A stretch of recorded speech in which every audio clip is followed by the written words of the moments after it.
Morning has come, arise and greet the day. Dance with joy and sing a song of gladness. The light of hope it shines upon each face. May it bring faith to guide our journey home.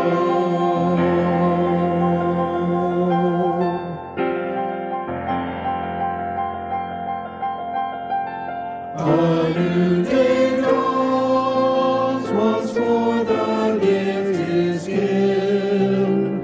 Wonder fills this moment shared together. The light of peace it shines upon each face. May it bring faith to guide our journey home.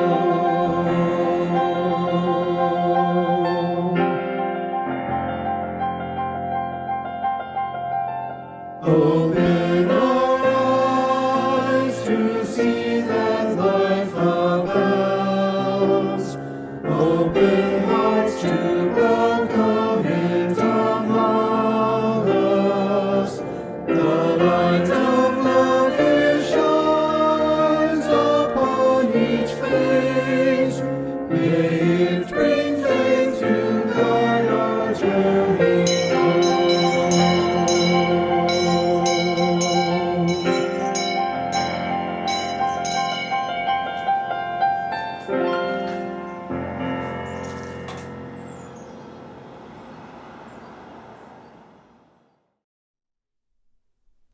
Good morning and welcome to Live Oak Unitarian Universalist Church. I'm Reverend Joanna.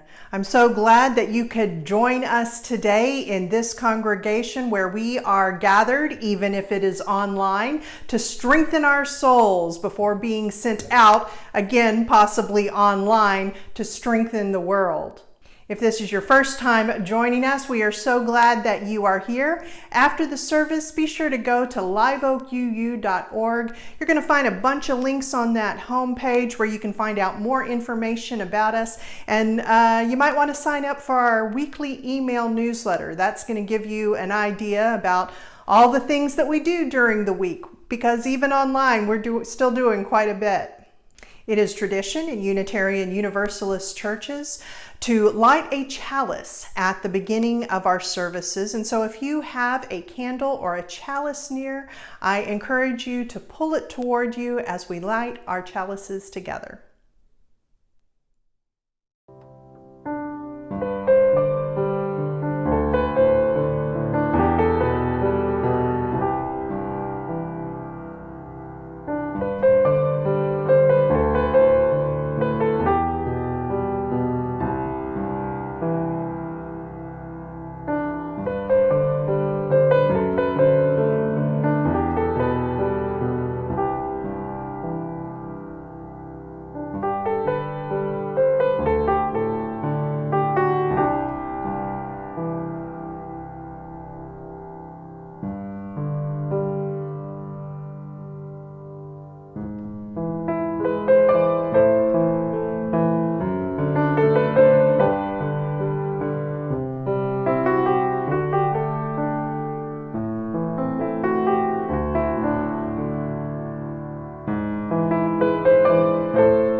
Good morning. I'm Carrie Krause, the Director of Lifespan Faith Development at Live Oak. I'm glad you joined us this morning for worship. Today's big idea is an Ethiopian tale as retold by Heather Forrest in Wisdom Tales from Around the World. It's called Fire, Water, Truth, and Falsehood. Long ago, fire, water, truth, and falsehood lived together in one large house. Although all were polite toward each other, they kept their distance. Truth and falsehood sat on opposite sides of the room, and fire constantly left out of water's path. One day they went hunting together.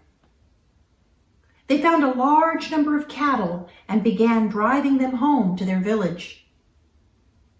"Let us share these cattle equally," said Truth, as they traveled across the grasslands. "This is the fair way to divide our captives." No one disagreed with Truth except Falsehood. Falsehood wanted more than an equal share, but kept quiet about it for the moment. As the 4 hunters traveled back to the village, Falsehood went secretly to Water and whispered, "You are more powerful than fire. Destroy fire, and then there will be more cattle for each of us." Water flowed over fire, bubbling and steaming until fire was gone. Water meandered along cheerfully, thinking about more cattle for itself.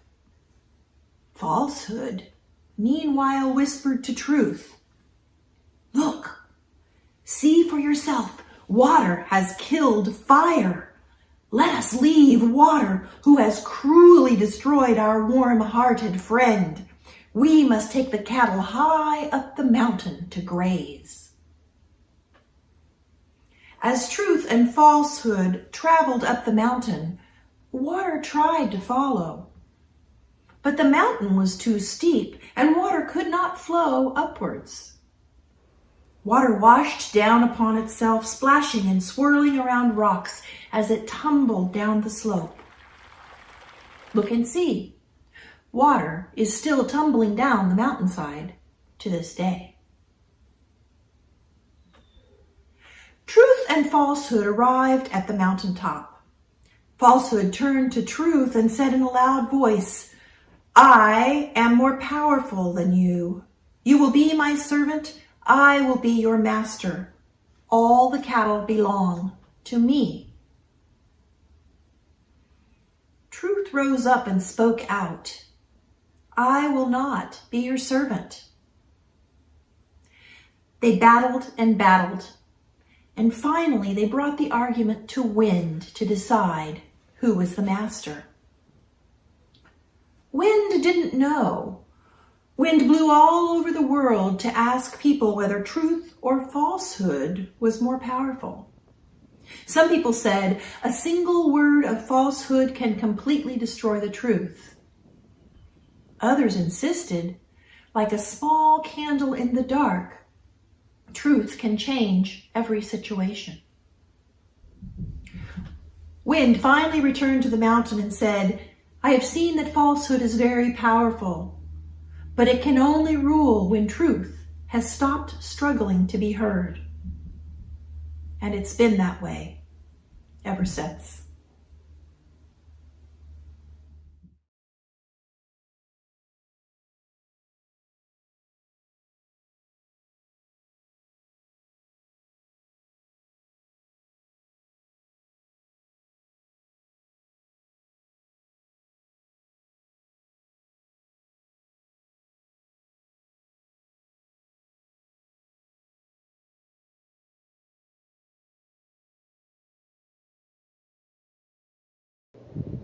There are more waters rising, this I know, this I know.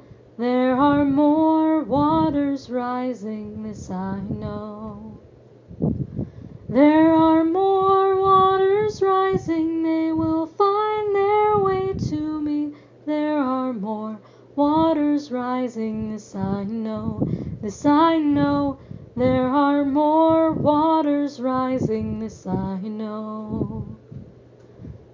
are more fires burning, this I know, this I know. There are more fires burning, this I know. There are more fires burning, they will find their way to me. There are more fires burning, this I know, this I know. There are more fires burning, this I know. There are more mountains falling, this I know, this I know. There are more mountains falling, this I know. There are more mountains falling, they will find their way to me. There are more mountains falling, this I know, this I know. There are more mountains falling, this I know. I will wade through the waters, this I know, this I know. I will wade through the waters, this I know. I will wade through the waters when they find their way to me. I will wade through the waters, this I know, this I know. I will wade through the waters, this I know. I will walk through the fires, this I know, this I know. I will walk through the fires, this I know. I will walk through the fires when they find their way to me. I will walk through the fires, this I know, this I know. I will walk through the fires, this I know. I will rebuild the mountains, this I know, this I know. I will rebuild the mountains, this I know. I will rebuild the mountains when they find their way to me. I will rebuild the mountains, this I know, this I know. I will rebuild the mountains, this I know. There are more waters rising, this I know, this I know. There are more waters rising, this I know. There are more waters rising when they find their way to me. I will wade through the waters, this I know, this I know. I will wade through the waters, this I know.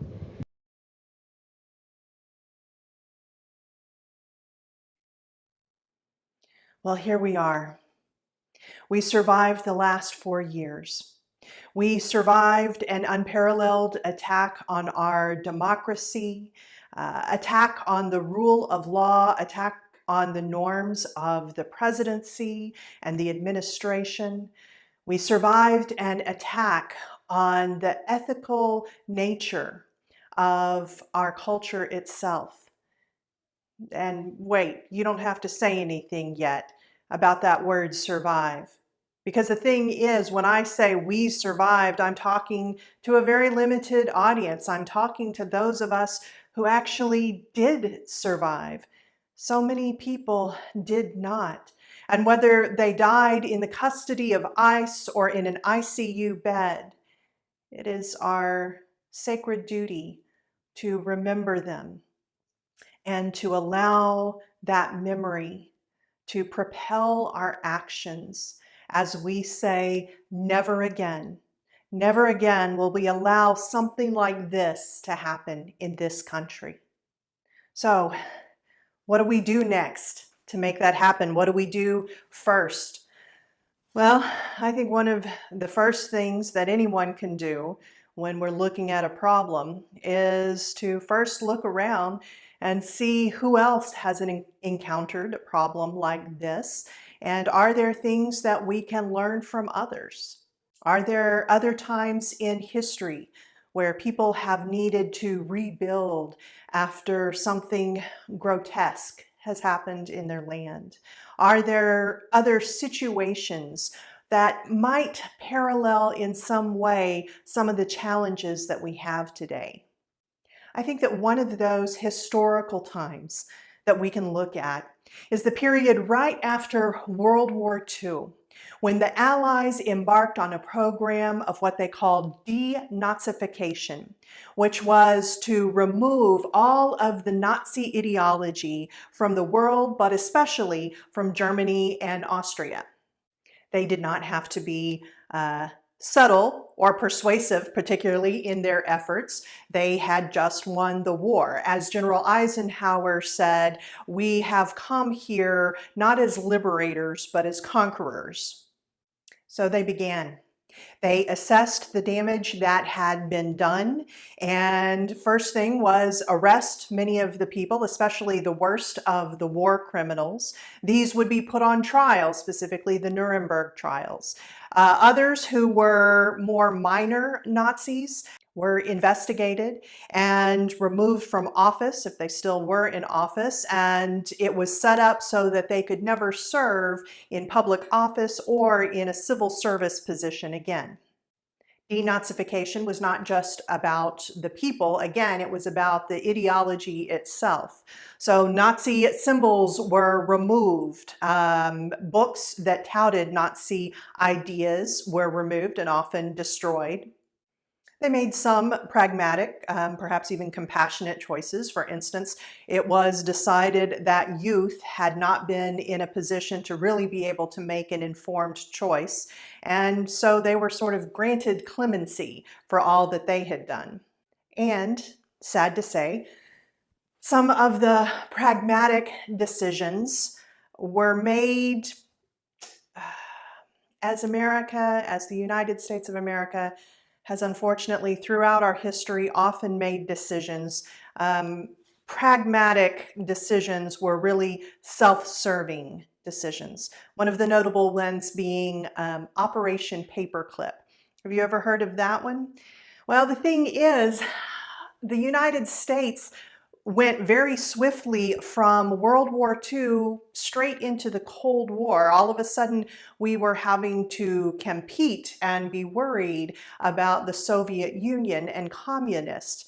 And so that fear, and perhaps to be fair, some realities of the situation, meant that the United States brought over hundreds of Nazis.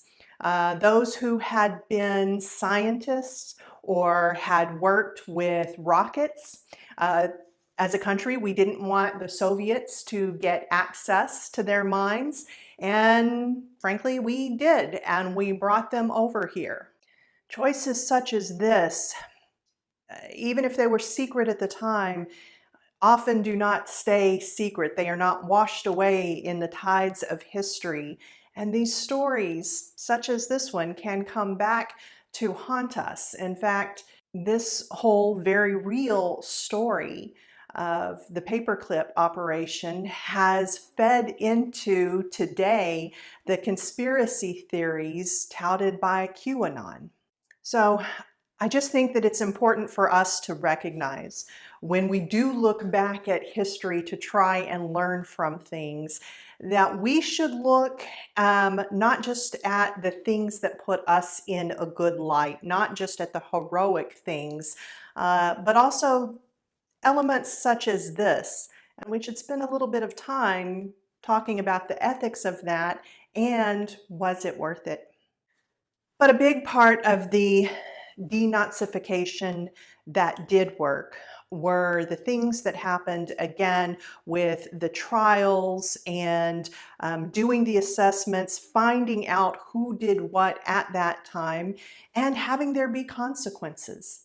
Accountability is important. And right now, even though our situation is very different than it was at that time, there are still parallels and there are still things that we can learn. And this one of there needing to be accountability before a society can move forward is one of those lessons. But what about the people who were not Nazi war criminals? They were not Nazi leaders. They just were the neighbor next door who supported what was happening, maybe even cheered it on. I imagine that right now for many of us, that's the thing that we're struggling with. Most of us, I don't think, are friends with, senators or others of that level of power. But we do have family members or neighbors who have supported the past administration, and have been taken in with the lies that they heard. And just because there was a change in administration doesn't mean that they stopped believing those lies. What do we do about them? This is where I think it can be very helpful to shift our focus from the history of denazification and to go into another field of study, namely psychology, or actually sociology, and look at the field that deals with a wide group of people who believe lies, and that is the field of cults. There have now been, sadly, so many situations, whether it is Jim Jones and the People's Temple, or the Branch Davidians, or the Moonies. We now have so many stories that this has become a field of research. And so people have learned along the way, some of it through trial and error, about what works and what doesn't work. If you know someone who is in a cult, how do you help them? For instance, one of the things that used to be done, like in the 1970s, was what was called cult deprogramming. And what would happen is people who were in a literal cult would be literally kidnapped and taken somewhere and forced to go through a period of deprogramming. Sometimes it worked, a lot of times it didn't, but we still have laws, governing things like consent. And so most of these things were found to be illegal. Tempting though it may be for you to take that family member and lock them in a room and make them just watch film after film of Dr. Fauci, hey, I sympathize. It's not actually something that we can do. And most of the time, it's not even going to work. So first, let's narrow down who we're talking about. Because in this range of people who are believing something that is not reality, like right now that's a giant range, going all the way to the supporters of QAnon with the wildest conspiracy theories. But in order to come up with some helpful ideas that I think might apply to people that most of us know, let's narrow this down. Let's be very specific. Let's focus on the people who do not believe in two very basic facts. One is the fact that wearing a medical mask will help slow the spread of the novel coronavirus. Both the danger of coronavirus, we are already looking ahead to 500,000 deaths by April, and the science between how that virus is spread through aerosols and what can limit it, masks, we have a set of facts. So that's the first criteria for this group that we're looking at, is they don't believe in that. Second one, they do not believe that Biden and Harris legitimately won the election. There have been court cases after court cases. There is plenty of information that will prove it to be a fact that this was a fair election and that Biden and Harris won. And yet there is still a conspiracy that some people are disbelieving this very simple fact. So again, that's the group we're going to focus on right now. Those who do not believe that masks protect you from COVID-19, and those who do not believe that Biden and Harris actually won the election. Let's call them the disoriented, because right now they have been so manipulated that they are not oriented to the reality that is. How do we help them? How do we help these neighbors, family members, maybe even friends who have been cult-like manipulated into believing things that are not true? I say cult-like because many experts on this are actually looking at this situation and saying, yes, this is how cults operate. And I think we can see this ourselves just in some very easy, simple ways. For instance, a cult tries to limit all of the information that is coming in that their members will encounter. The more you can limit that information, then the more you can control their minds. So those disoriented, I am willing to bet that most of them are following one news source. That news source, I'll name it Fox News, repeatedly gives the message that they are the only news source that can be trusted. They actively discourage their watchers, their followers, from watching any other sources. And they criticize those sources, not just MSNBC, but any of them. You know, regular NBC, CBS, ABC, NPR, PBS, Washington Post, New York Times. All of those are either questioned or outright called fake news. This is what a cult does, right? A cult says we are the only ones that you can trust. I think that it is helpful to start out with some sympathy toward the disoriented, because they absolutely have been knowingly manipulated. So, with what we can learn from people who have studied how to help people get out of cults, how can we help the disoriented?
chooses while the coward stands aside, till the multitude may virtue of the faith he had denied.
May we shine a light of love. May we shine a light of love. With every thought, with every step we take, may we shine a light of love.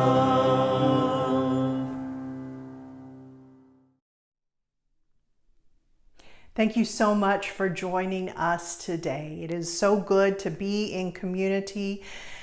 Sometimes we are thinking through some heavy stuff like denazification and cults, but this is the time that we have been born into, and there are things I believe that we are called to do. If this was your first time to join us, I'm so glad that you were here, and I invite you now to go to liveoakuu.org, and one of the links that you will see there says just for visitors. If you click on that, it's going to take you to a Zoom room that kind of is like an online visitors table.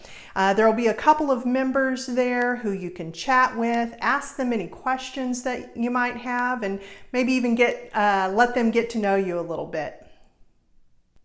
May you go forward this week strengthened in your resolve, open-hearted in your compassion, and committed to truth.